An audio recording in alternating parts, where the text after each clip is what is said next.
చంపకాశోక పున్నాగ సౌగంధిక లసత్కచ.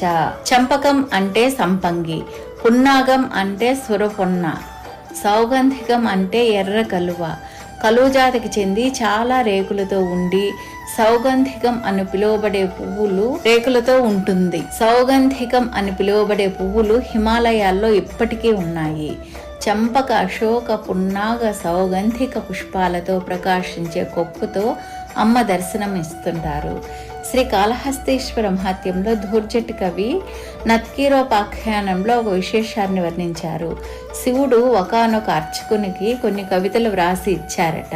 ఆ కవితలలో ఒకటి ఇది: సింధుర రాజగమన దమ్మిల్ల బంధంబు సహజ గంధంబు. అనగా ఒకానొక ఉత్తమ సుందరి జుట్టు సహజ సువాసనతో ఉంది అని భావం.